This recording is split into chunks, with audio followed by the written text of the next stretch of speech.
Right now on Inside Texoma, we are talking about the 30th anniversary of Hotter 'n Hell 100. It is just around the corner. Next Saturday is the big event, and Randy, we have so much to talk about this Sunday on Inside Texoma. Lots to cover. Volunteerism. We need all the volunteers to come out. So if you are a Wichita Falls resident, come on out. We need your help.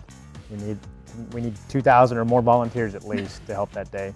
Then we'll also be talking about host homes, and then also our Science of Cycling Symposium, which is a chance for riders and non-riders to become more educated about cycling and how the body responds to it as well. And then finally, that last minute checklist, start smart, you know, what to do, how to stay safe that morning of and during the ride and even after the ride. So let's talk about it. Absolutely. It's definitely a show you don't want to miss. It all starts right now on Inside Texoma.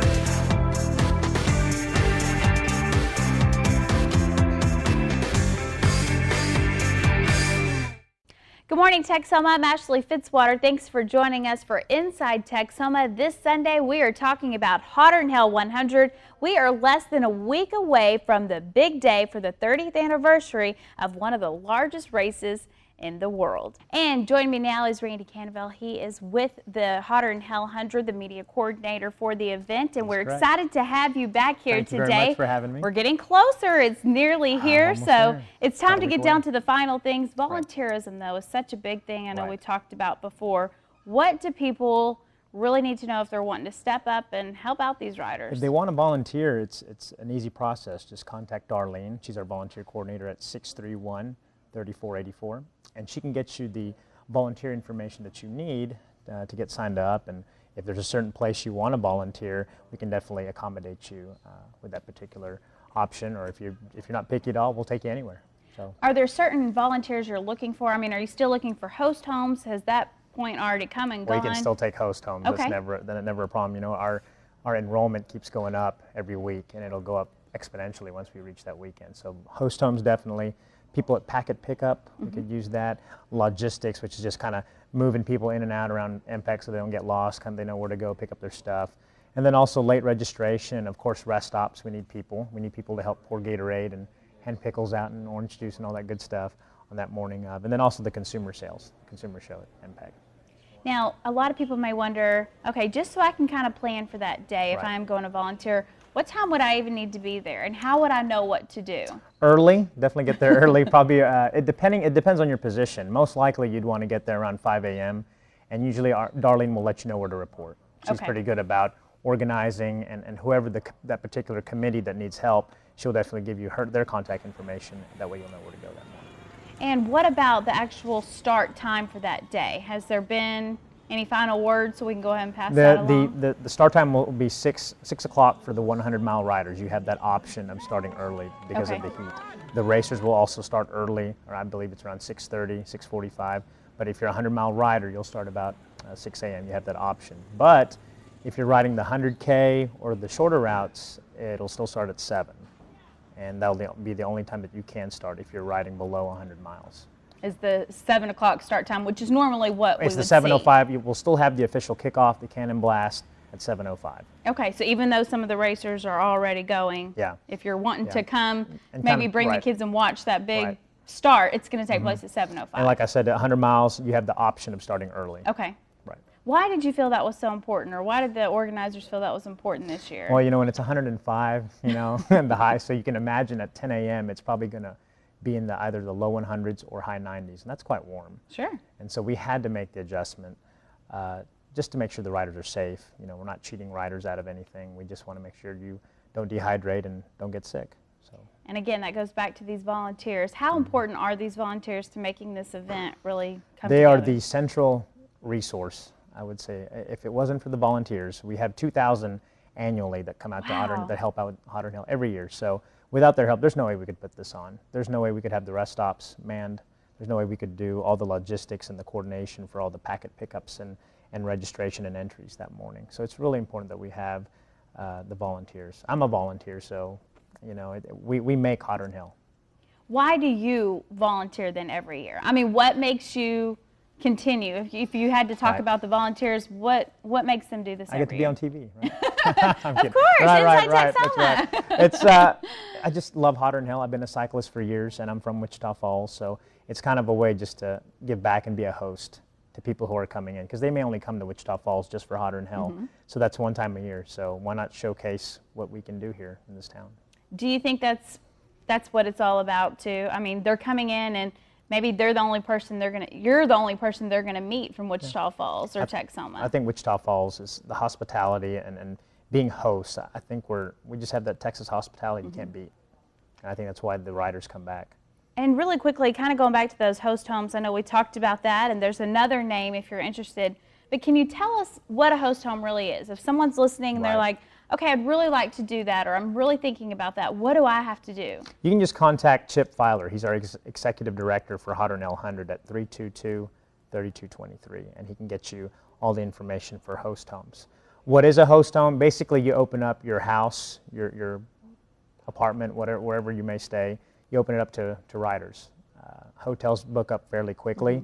In fact, a lot of riders book next year's Hotter Hill before they leave from this year. So hotels book up quick. Even with the new ones we built, they still book up fairly quick. And so it's a chance for riders to have an alternative form of lodging without having to go out to the surrounding counties.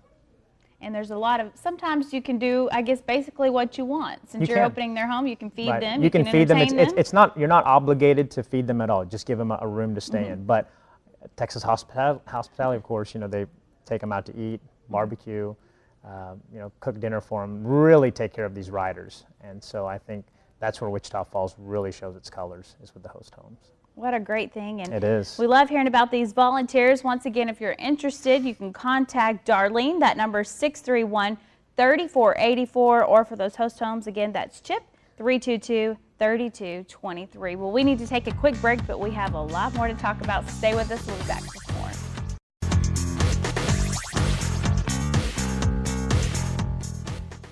Welcome back to Inside Texoma. We are talking Hotter Hill as it quickly approaches, getting everyone prepared for the day of the big race. But, you know, the race is, of course, on Saturday, but that Friday, there is so much going on we definitely don't want to leave out. And you're here to tell us about some of that. Friday is, whether you're a rider or a non-rider, there's a lot to do. If you're the non-rider, there's obviously a lot of food and entertainment going on in our Finish Line Village area and also in the exhibit hall.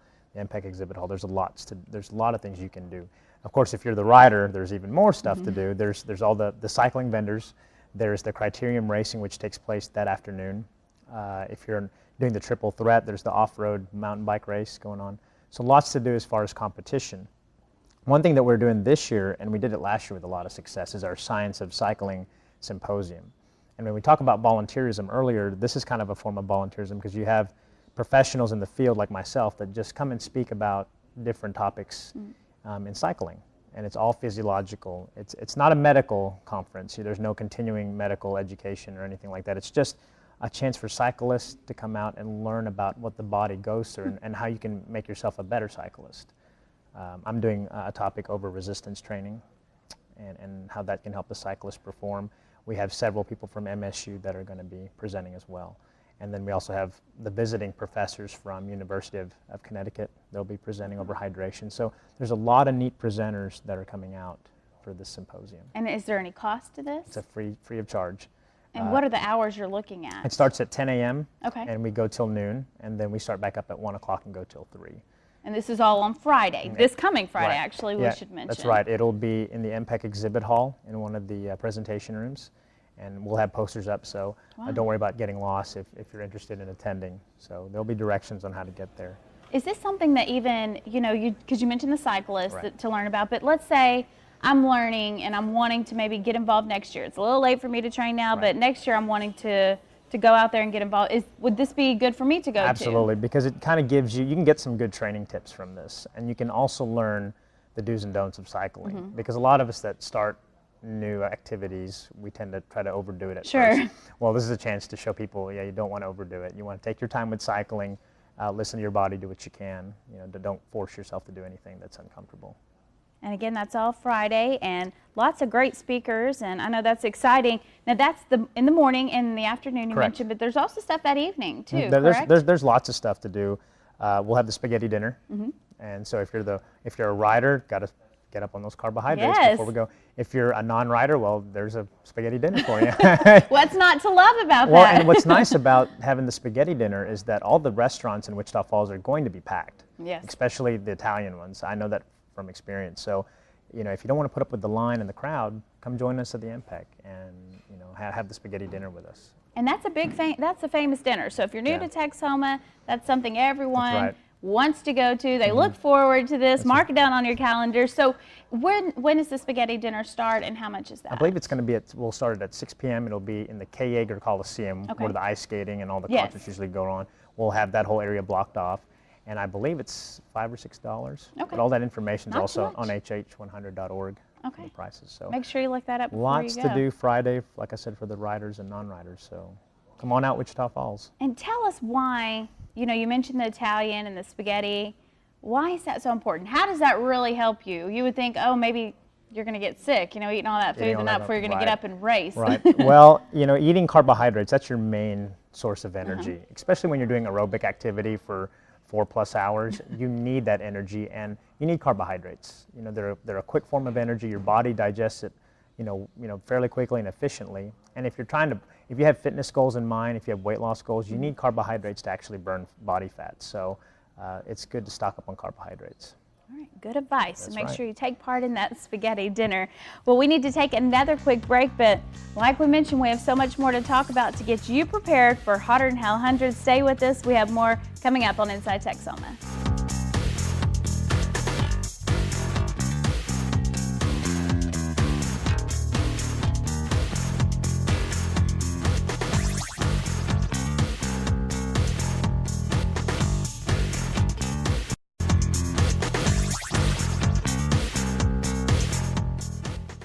Welcome back to Inside Texoma. Once again, we are talking Hotter Than Hell 100. It's coming up, the big race this Saturday. We talked about all the things taking place Friday.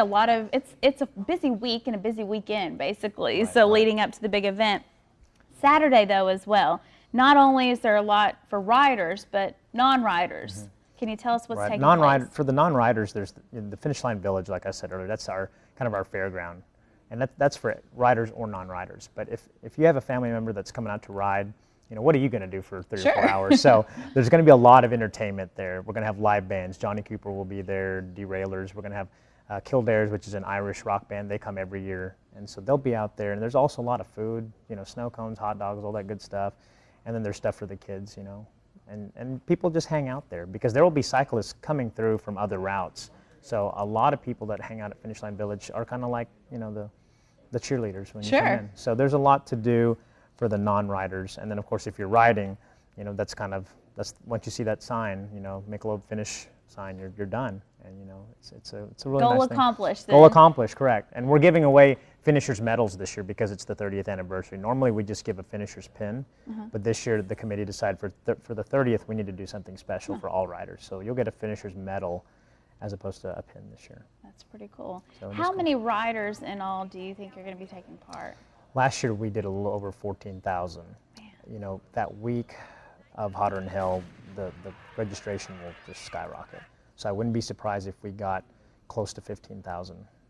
You think this 30th year, encouraging more people to come back, maybe? And I think people are learning how to register online. They're learning how to use the computer. Sure. And so I strongly I believe that we'll have almost 15,000. That is a huge number. And does that include even the families who are coming and taking part in this as well? That's just people participating.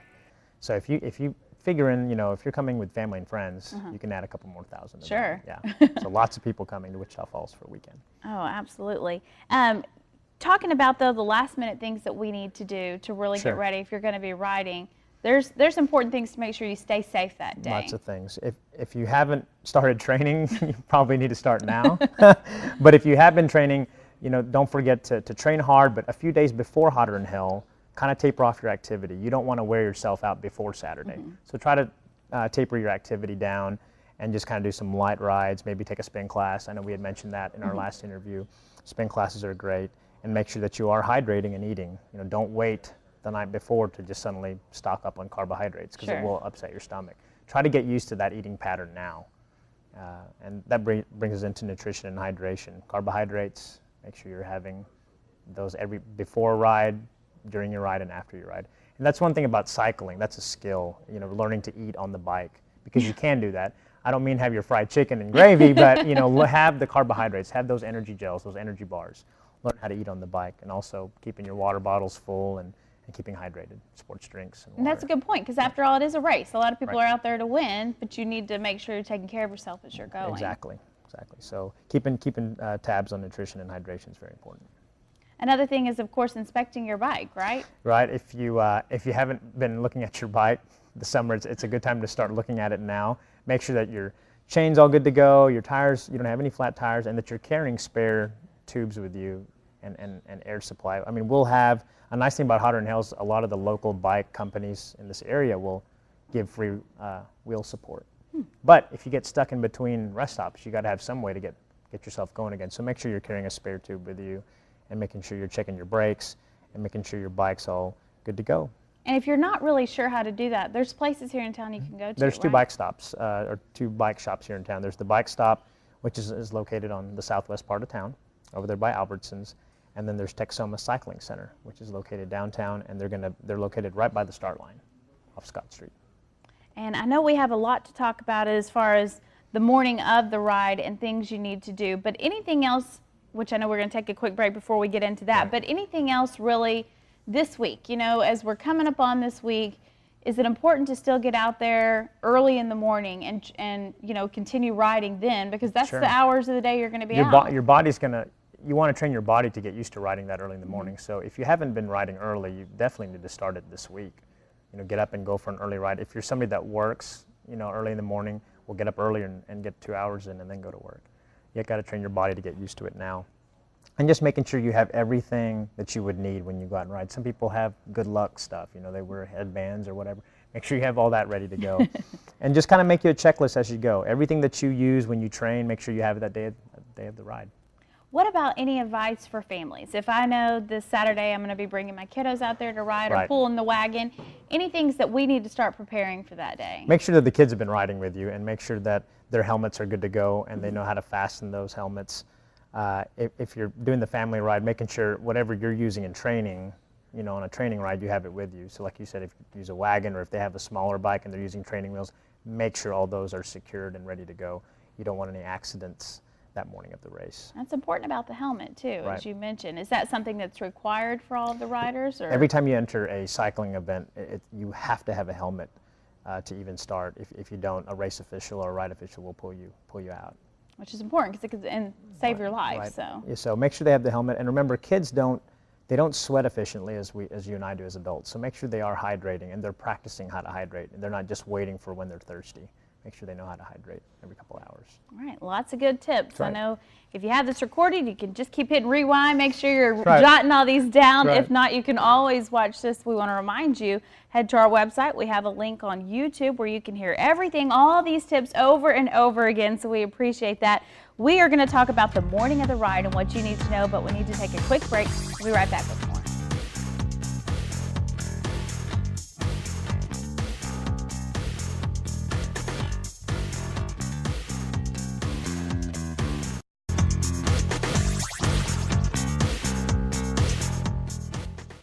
Welcome back to Inside Texoma. We are talking about Hotter Than Hell 100 coming up this Saturday morning. So it's going to be an early start to a great day that I know 30th anniversary. Very excited. That's big year. We're kind of talking about the morning of the ride.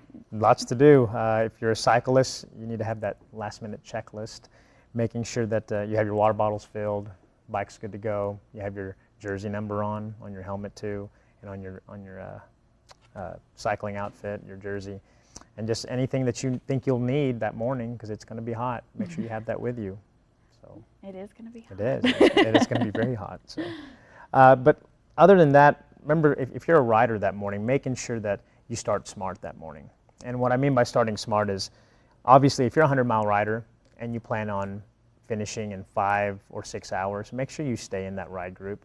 Don't try to mix in with the 100-mile fast group that tries to finish in four plus hours.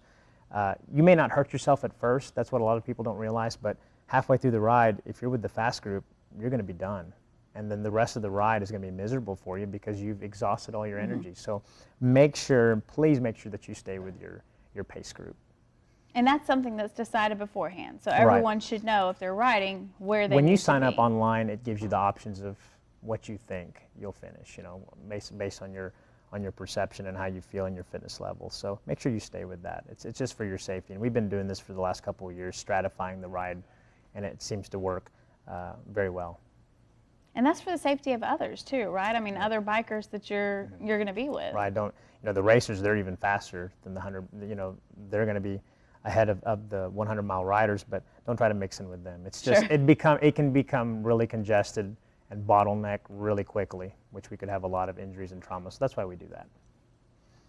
And another thing, of course, staying alert of who's around you, right? And I know we talked about this a little bit in the other interview that we did. You know, knowing some signals and stuff to do, correct? Oh, learning how to pass riders, because there's going to be 15,000 riders that morning. Sure. So you kind of need to know how to pass riders in front of you and still keep you and the rider next to you safe. So always pass on the left side and always try to mention or shout your intention to pass. Don't just do it blindly, you know, because you don't know if they're going to move over at the same time you are. So make sure that you let them know that you're going to pass. And then also using your peripheral vision. It's just like driving. Make sure you're looking around you, in front of you, and to the side, making sure that cyclists aren't. You may be a good rider, and you may be confident in your riding skills, but how about the person next to you? Right. You don't know their skills, you know. So don't take that chance. Just keep an eye on everything. Stay alert. That's good advice. Exactly. Also, just listening to your body, you say, is important as well. Exactly. We are in one of the hottest summers in Wichita Falls, and I'm from here, and this is definitely a hot summer. So despite training, you know, your body can do weird things to you. So if something happens, if you feel like you're cramping or you're out of breath, definitely slow down. Take your time. There's rest stops every 10 miles. Our medical director, Dr. Keith Williamson, he has a physician usually at every rest stop and some type of medical support. So if you need help, you know, there's somebody that's going to be there for you. So don't worry about that when you're riding. We'll take care of you. And you know, that's also what makes Modern Hell great, is we have a great medical staff. And we have all these doctors that come out on a volunteer basis and help out. I think that's so important to mention as well. I mean, it is such a big race and such a big ride. You know, that's neat to have. Are these just doctors from the community that are volunteering their time to Most of them are doctors from Wichita Falls, Clinics of North Texas. The hospital, United Regional. Some of them are from John Peter Smith, which is they're located in the Metroplex area, and they'll send their residents, doctors, or their senior most medical people here to help out.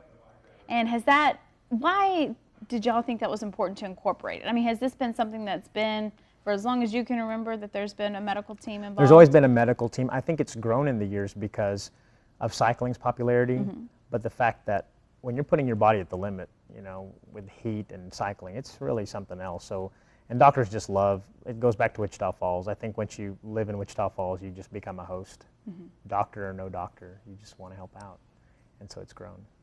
Now, are there people who ride kind of with the team as well, you know, maybe in a cart or something that follow along with the bikers as well? If you're a racer, there are pace cars that go in front and behind, and usually there's some type of medical personnel in those vehicles, but usually we have the doctor standing by it at the feed zones. Now, if you're a rider that's non-racer, like I said, there is a physician at every rest stop, and a nurse or athletic trainer of some sort. So to take advantage of it. Take advantage of it. That's part of volunteerism, see? Absolutely. Well, a lot of great advice. Anything else you can really tell Texoma, get them excited about this Saturday and all the great things? Come out Saturday. I mean, where else can you find 15,000 people from out of town come to Wichita Falls? And if you really want to show what Wichita Falls is about, if you love Wichita Falls, please come out and help. And we could use everybody. There's never enough volunteers. We need all the volunteers we can get. And if you have a preference, we'll certainly try to meet that for you. But we just want to see everybody out there. The cyclists need your support. And you know, we have great cooperation with Shepherd Air Force Base, the local and county police. So we need everybody to just come out and have a good time. If you're a non-rider, there's something to do there. I promise you, you won't go bored. So there's something to do. And News Channel 6 will, of course, be live out there that morning, bringing you full coverage. Now, we should quickly mention, though, about Scott Street. If you're going to be out there, Right. you had mentioned that it's not going to be open. Scott Street will be closed early that morning for the riders, and since we're starting earlier, plan on it closing earlier. So if you have business to do downtown, it's going to be kind of crazy that weekend, but please be patient with us and understand that this is going to help Wichita Falls as a community. If you need to get down to Scott Street, you're probably going to have to park on one of the adjacent streets, 8th, 9th Street, you know, and maybe have to walk. But believe me, when you see the crowd, you'll forget all about that. What a great thing. We appreciate you coming and getting us prepared and excited about Saturday. And like I mentioned, we're going to have full coverage for you, so make sure you stay tuned to News Channel 6 that morning. Thanks again, Randy, for being here, and thank you for watching. We'll see you back here next Sunday for another look inside Texoma.